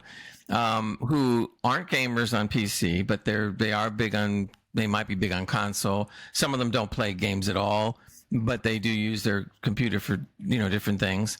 And I should be a representative of the company or something, but I've gotten 4 of these people, including my son, to get a mini PC. And every one of these people, including my son, that I've been, I still talk to and stuff like that, their computers are running fine. One of them is already close to a year old. And these things either have a tiny fan in it to keep it cool or no fan. Mm-hmm. And they're only as big as 2 cigarette packs together. I mean, it's like you're talking like this. That's it. Yep. And the one that I got my son was $210, and it runs 2 monitors at 1440p, no problem, and does all the work. And it's I think 16 gigs of DDR4 RAM, I think it is, pretty sure. I'm like shocked at what these little things can do. And that's all because of this technology like we're talking about. You just have to look at the Pi market as well, guys, right? You've got Raspberry Pis and all sorts of different Pi alternatives. They're really powerful now. So I will say that the only thing that I haven't... I did do a bit of research around this because I wanted to be 100% sure that the desktop version was going to be an SoC as well. And I couldn't find anything that would definitely said that it is, because the article seems to imply that it is, but it doesn't say for sure. So I'm not 100% sure on that. I would personally prefer if the desktop version wasn't an SoC, because I think, like you said, Trev, that's the arena of the consoles, laptops, and the little gaming handhelds that you've got. That's fine. That's what you want SoCs for, not for the enthusiast. A kind of preview of that, right? We've already got a preview of what Charles just talked about. Yeah, the Switch 2, right? Because that's an SoC and it's NVIDIA and it's ARM. It is a system. System on chip. It literally is. It's I was looking at it in a moment.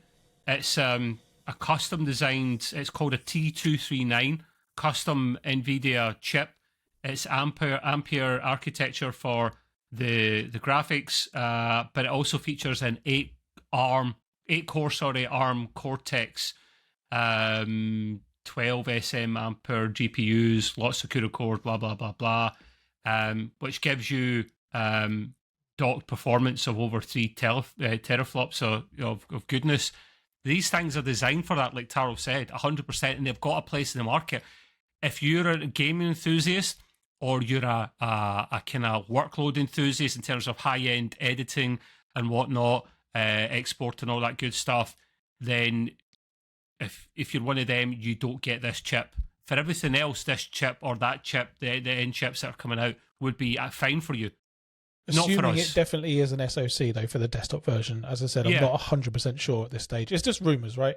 But I think there's two parts of this that I think are really interesting and a little bit scary. And it's the first bit is, like Gray said, this is their first attempt into desktop CPUs, and they are competing on their first try. So that's wild. And the second thing is, I just don't think NVIDIA could or should have this level of control over any market. The GPU market, obviously they have 90% market share there. If they launch into the CPU market and take a lot of share from AMD and Intel, they're going to be humongous. How can you even compete with a company like that? Do you remember, Taro? Remember a little while ago? See, the company ARM, right? They're a UK company, and a few years ago, NVIDIA tried to come in and buy them, and the competition authority in the UK told them to get on their bike because they're already huge as it is. You could argue that there's not much competition for CPUs at the moment, but they just looked at NVIDIA and the fact that they make chips in general, and they went, nah, you guys were already huge as it is, it's monopoly, it'd be even worse. And they said no, probably for the best. That's why they're partnering with MediaTek. Their first play was to buy ARM, right? Just to literally, we're so big, we'll just buy the market. And then now they're having to partner with someone. I would not be surprised if we saw some really, really big shifts in the market in the next couple of years after this. Yeah, hey, competition's good, man. I'm fascinated to hear about stuff like that. It might not be for me, might not be for you, but it'll be for someone for sure, and it'll drive competition. So, yeah, cheers for that, Tarl. I think a lot of companies might actually go that way if they're saving some sort of. Oh, there's my penis. It's blurry, man. It's blurry. The godlike is too much. We can't see the godlike. It can't render the godlike. It's been censored. What you like, yeah. Well, anyway, right. So we're moving on. Some actual kind of gaming type news. Although the first thing I've got in there, I guess technically isn't directly gaming, but I found it funny. I found it interesting. Apple, those guys. Apple have bought a game studio. Is it meant to go on top of their laptops? It may as well be. Yeah. So they basically bought the creator of Sneaky Sasquatch, which is supposed to be a really popular game in their Apple Arcade system, which I don't sign up for because I don't really see the point of it. The company in question is called RAC7. And this game, Sneaky Sasquatch, was really, really popular. I believe the company that they bought is made up of only 2 or 3 people. Right? So it's not so much a studio as just a couple of dudes. Couple of dudes, that's it. You have to do a job. What an Apple. So I call that clickbait, and I'm going to ask Gray to put at the very, very start of this, when he puts his little tagline, right? I'm going to ask you, Gray, to put Apple bought a game studio or Apple buys game studio, because we're just going to be blatantly obvious that's clickbait. Really is. What did they pay for him? 50 quid? Wow. I heard the first game that their Apple's going to come out with is going to be a Souls-like game.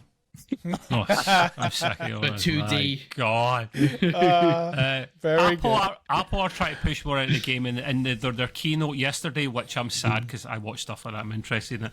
They did talk about there was a game coming out, I don't know if it's Mac exclusive, that is designed to run on their machines, and nice. I'll never game on a Mac. I just won't. I'm sorry. It'll be mobile games, right? Surely. Yeah, it is. But style games. Yeah. Taro, hence the clickbait.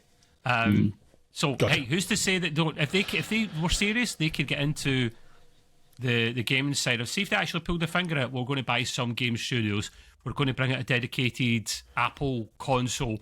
The Not Apple Ubisoft. Okay.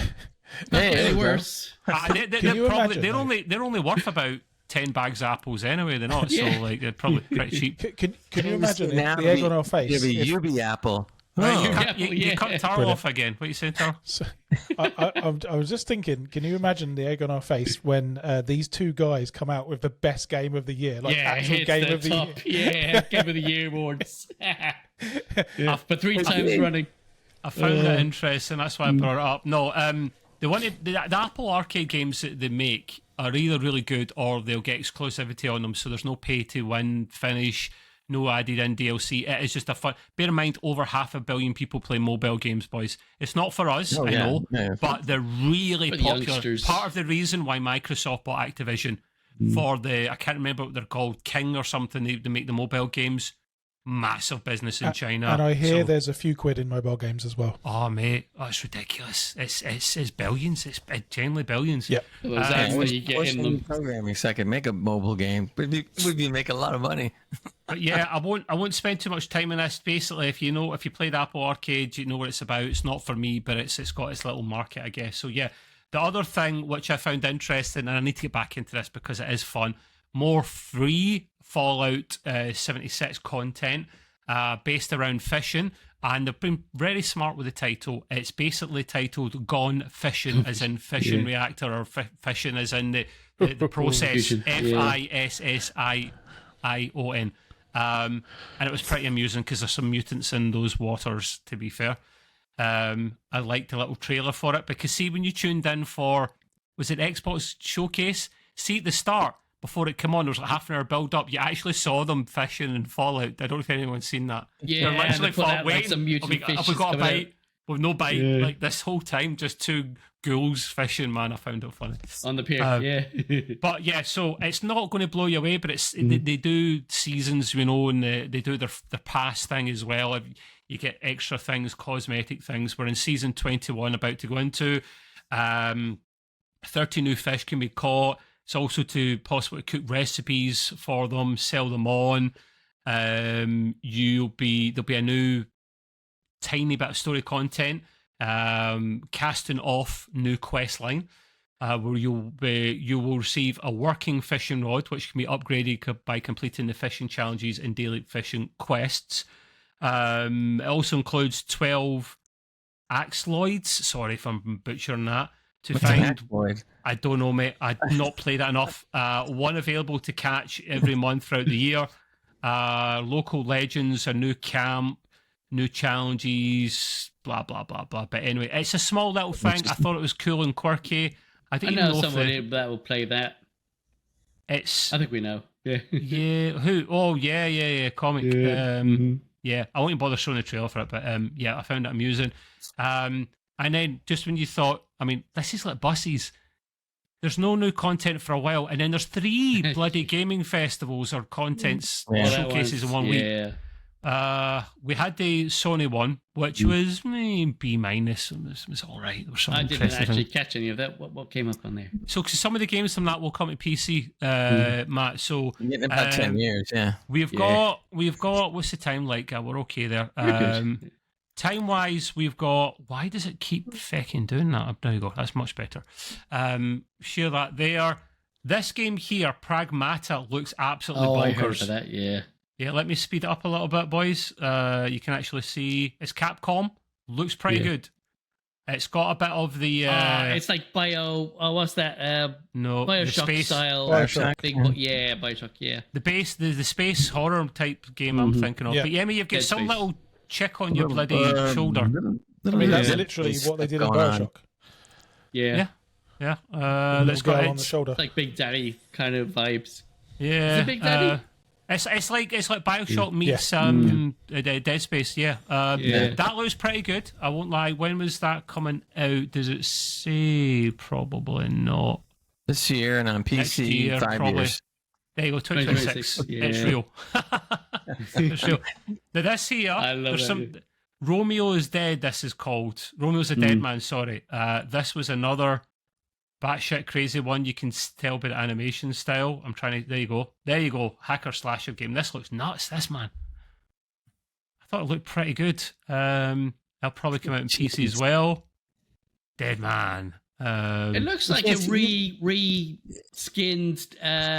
What's that? Dead by Daylight. Dead Daylight style. Yeah. The only thing I don't like, I mean, I'm not really as into some of the slasher games, but the only thing I didn't like about seeing that is there was so much splatter going on that you couldn't even see the good stuff. It was just splatter everywhere. Yeah. 2026 for that. This is the one I'm really looking forward to. I adore the Silent Hill games. I remember mentioning this ages ago. Silent Hill F as in FU. 25th of September this year. I won't play the whole thing again, but it takes place in Japan, which fair enough. They're a Japanese company. Some little schoolgirl cutting about, getting chibbed by these monsters. Shadows over there. No, I can't. You're funny. It seems not how they behave with tentacles. Japan. So I'm going to gloss over that, Matt. You dirty boy. I like games like this as long as they're not. I mean, they're scary. Then they're really scary. But hey, Silent Hill games are iconic. They're the Resident Evil games. I love the games. I love the Silent Hill movies. That is out soon. I think it's out. Is it out PC? Let's see. It might be PlayStation exclusive at the start. Yeah. Which, does it say? That's shit. So it's got to be. Oh, there you go. September 25th. Yeah. So I don't see it. It probably is just in. Yeah, it's PlayStation just PlayStation for now. Yeah. But I don't have a problem with that. What else was there that was decent? Final Fantasy Tactics. You don't have a problem because you have a PlayStation. They have like a free gameplay you can do on that one. Final Fantasy Tactics, not my cup of tea, but what's this on, Trev? PlayStation. This is the Sony State of Play. So yeah, this is games that will come out on PlayStation and or PC because they do that as well. Final Fantasy Tactics, not my cup of tea, but it's 30th of September this year. Coming back out again. Now, what do you see this? Oh my lord. Baby steps. This is a piss take, this, man. Watch. Look at the way he walks. It's like a human fall flat or human fall flat human or whatever that game was called. I mean, that is uncanny. I don't like it. This is a challenge game where you have to use your keys to keep going. Oh, this is weird. So funny. And then he just I don't know what's going on. His mission's to go for a pee or go to the toilet. Basically, it's ridiculous. But it's mental. Look, I mean that is so bad it might actually be good. That's like a. Hirogami looked pretty good. Not my cup of tea, but I like the concept of it. You can literally convert into different things, origami style. It's got a kind of funky. That's cool. Origami style graphical setup to it, maybe. Origami as opposed to origami. But yeah, anyway, everyone golf hot shots. That's Namco that do that. So that you've got Pac-Man playing golf. Literally, it was pretty funny. Ninja Gaiden, which I thought was just a Xbox exclusive, but it's here as well. That is old-timey wimey graphics, so Gray won't like that. Oh, that looks good. That looks like a proper good Metroidvania.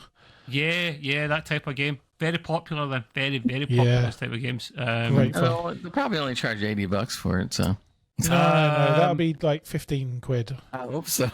July 21st of July, PS5, PS4, still getting games for that. Mortal Kombat Legacy Collection, every Mortal Kombat game from start to the end. Love it. That's awesome. Which is, you've got the little toasty guy popping in, all those good things from back in the day. Toasty. Here's the big one, Metal Gear Solid Snake Eater, which...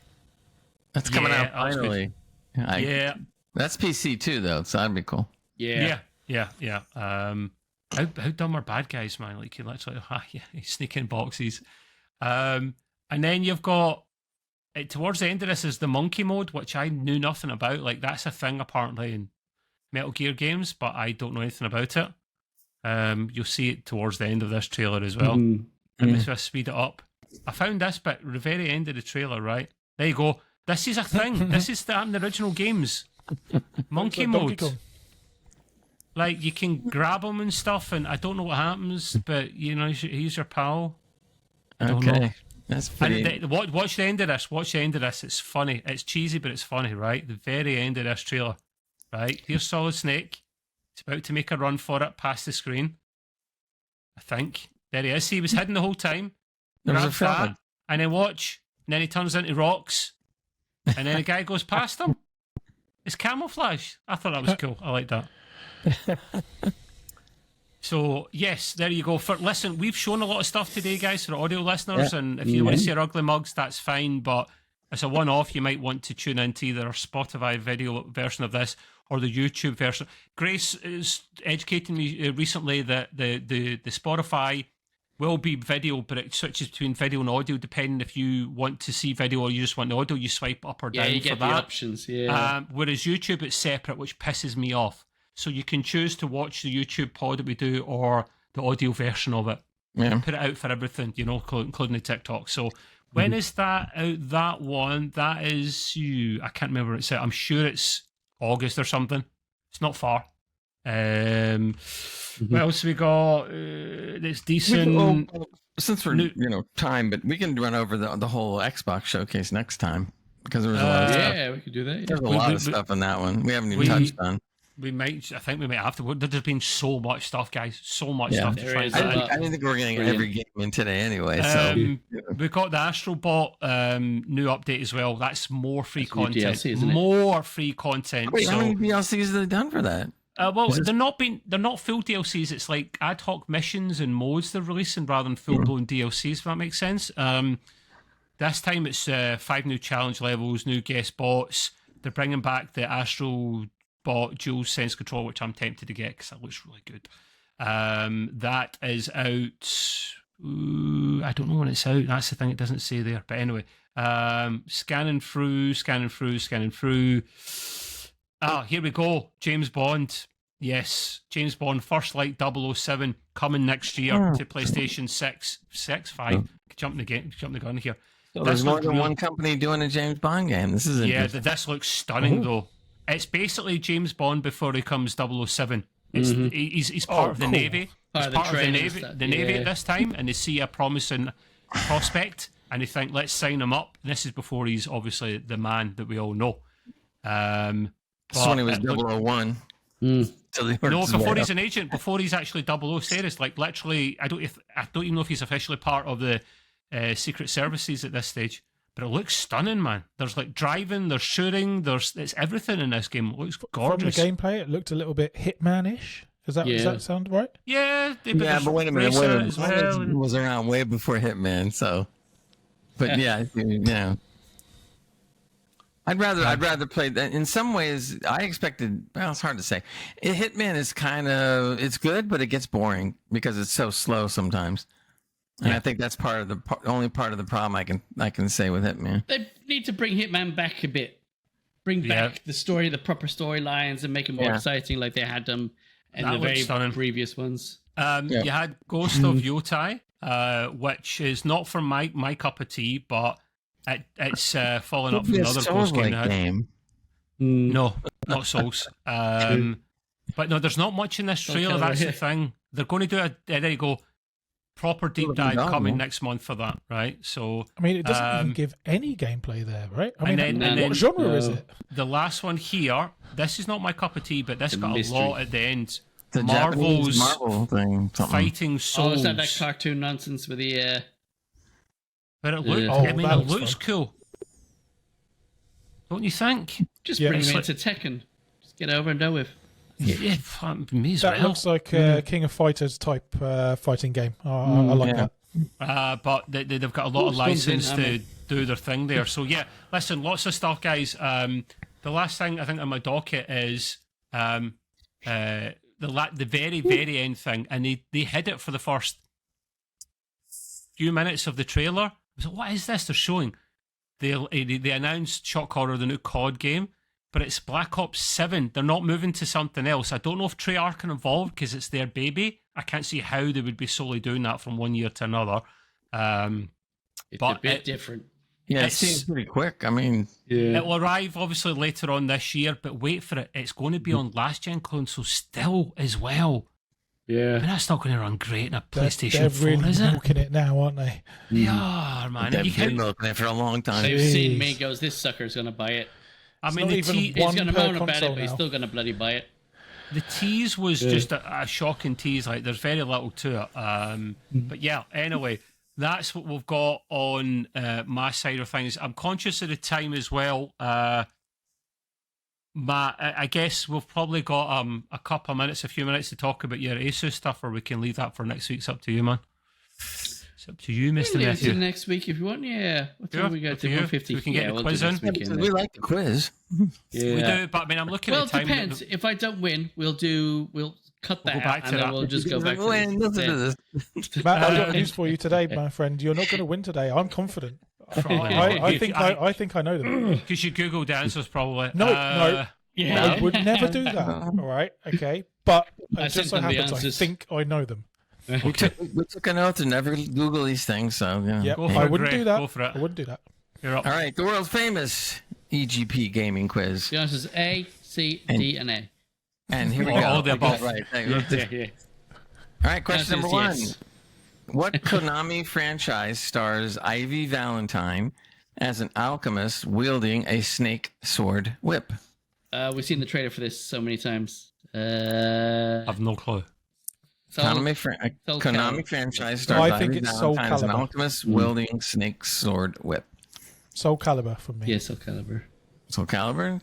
Yeah. What do you say, Matt? Soul Calibur. Yeah? Yeah.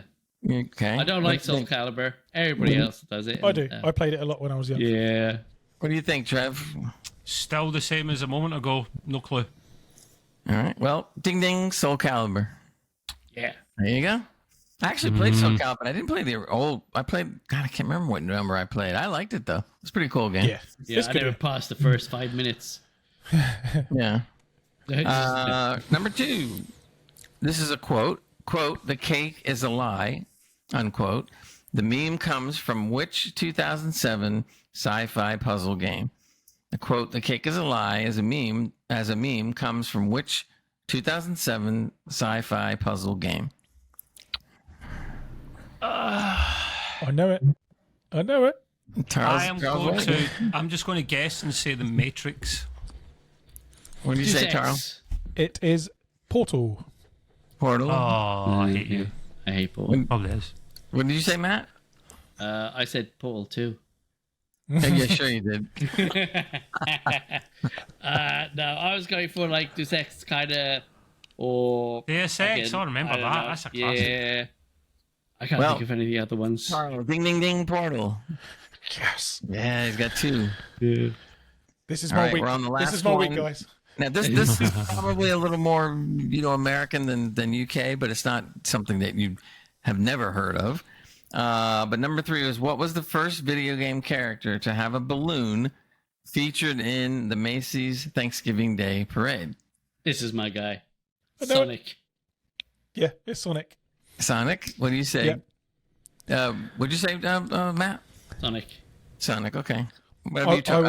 I was 13 years old, right? And I remember seeing about it because the balloon, it got like hit or something and it popped. And I was really, really into Sonic when I was 13 and I was a bit upset. Yeah. So it kind of stuck in my mind. All right. What? And you, Trevor, you probably don't know. What's a Macy's Thanksgiving Day Parade? Yeah, okay. It's like a department store in America. It's a parade that we do here every year for many, many years. But they have these big.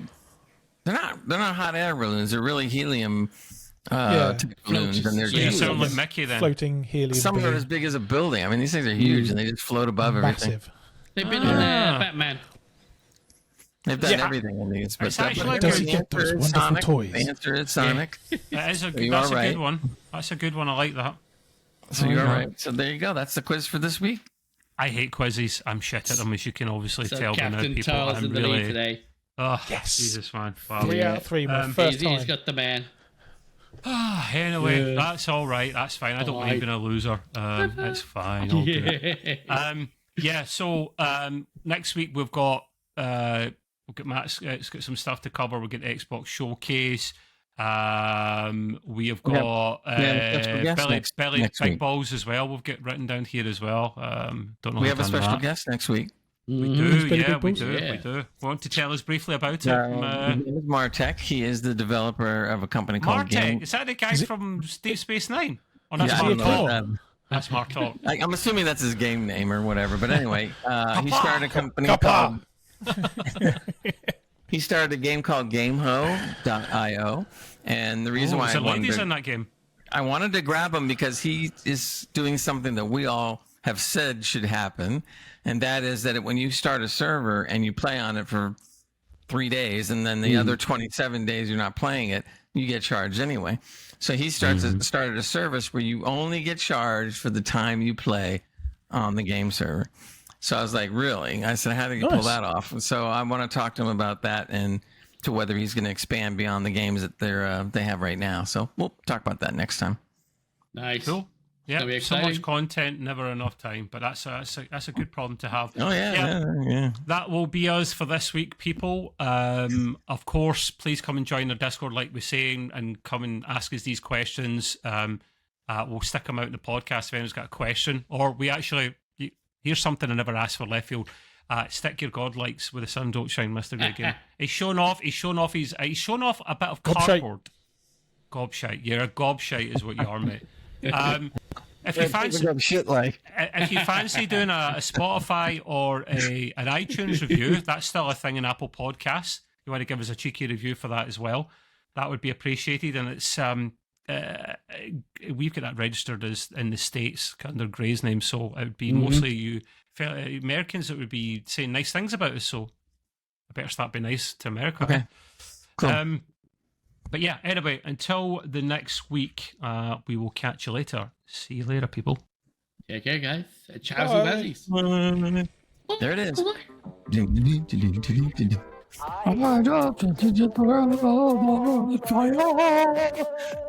Honestly, we're paying for extra for this shit. We all should be. You should.